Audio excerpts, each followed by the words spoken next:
मोदी जी, आप हिंदुस्तान की उन बेटियों से क्या कहिएगा जिनके सिंदूर को उजाड़ने वाला आज आपके दोस्त डोनाल्ड ट्रंप के घर में बैठकर दावत उड़ाने जा रहा है।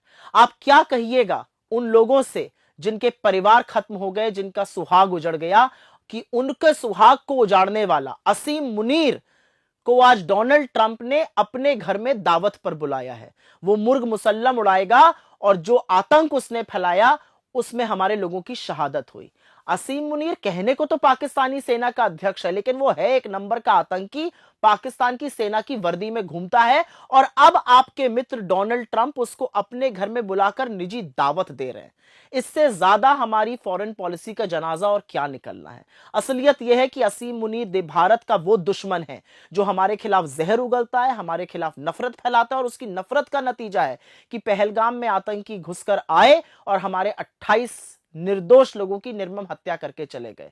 असीम मुनीर वो है जिसकी वजह से हमारे 16 मासूम बच्चे और लोग पुंछ में शहीद हुए, लेकिन आप इसको रोक नहीं पाए। यह है आपकी फॉरेन पॉलिसी कि पाकिस्तान का राष्ट्राध्यक्ष तो छोड़ो, जिसके साथ आपका नाम लेकर मिलाकर आजकल बोला जा रहा है, आप पाकिस्तान के आर्मी के चीफ को, एक नंबर 1 आतंकी असीम मुनीर को, जो आतंक को शरण देता है, उनको पनाह देता है, उसको नहीं रोक पा रहे हैं। आपके दोस्त डोनाल्ड ट्रंप के साथ बैठकर आज वो मुर्ग मुसल्लम की दावत उड़ा रहा है। थोड़ी देर पहले पता चला कि आपकी डोनाल्ड ट्रंप से फोन पर बात हुई है, थोड़ी शर्म आई, आपसे फोन पे बतिया रहे हैं, असीम मुनीर को अपने घर बुलाकर दावत उड़वा रहे हैं।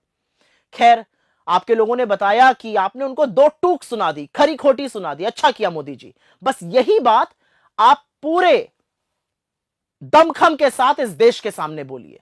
आप बोलिए कि डोनाल्ड ट्रंप, तुमने 14 बार सीज फायर का श्रेय लिया, तुमने बार बार मध्यस्थता की बात करी, तुमने बार बार हिंदुस्तान और पाकिस्तान को एक श्वास में बोला, यह हमें कतई बर्दाश्त नहीं है। और ये आप देश के सामने बोलिए, आप सर्वदलीय बैठक में बोलिए, आप देश के सदन में बोलिए। जो 2 टूक आपने डोनाल्ड ट्रंप को आपके लोगों के अनुसार सुनाई है, वो 2 टूक आप देश के सामने भी बोलिए।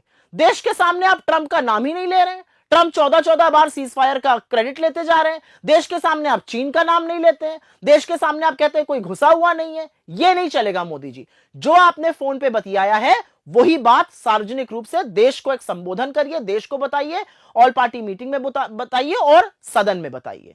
और मोदी जी, मुझे एक बात में तो आपसे संवेदना है और इस बात का दुख है कि आप G7 गए, इतनी देर से इनवाइट आया, वो दया के स्वरूप एक इनवाइट भी आया, आप लपके हुए खैर पहुंच गए। डोनाल्ड ट्रंप वहां नहीं मिले, वो पहले ही जा चुके थे, उनको तो असीम मुनीर की दावत करनी थी आज, वो आपसे मिलने के लिए नहीं रुके। लेकिन आप G7 गए और सोचिए, जिस व्यक्ति को फोटो खिंचाने का इतना शौक है, जिसको अलग अलग एंगल से फोटो खिंचाकर मजा आता है, उसको G7 वालों ने सबसे पीछे खड़ा कर दिया। आप लाइन में सबसे पीछे खड़े थे और ये सब लोग आगे खड़े होकर हंसी ठिठोली करके फोटो खिंचा रहे थे। मुझे ये देखकर दुख हुआ, क्योंकि आपके जो भक्त थे वो तो लिखते थे लीडिंग फ्रॉम द फ्रंट, अब बेचारे कैसे लिखे ट्रेलिंग एट द बैक। जो भी है मोदी जी, मुझे ऐसा लगता है कि आपकी फॉरेन पॉलिसी पूरी तरह से ध्वस्त हो चुकी है, उसका जनाजा निकल चुका है, और आपकी विदेश नीति ने इस देश का अपमान करने के अलावा बाकी कुछ नहीं किया है। इसीलिए अपनी फॉरेन पॉलिसी को सुधारिए और डोनाल्ड ट्रंप को जो आपने बातें फोन पर बोली हैं वो सार्वजनिक रूप से इस देश के सामने भी बोलिए।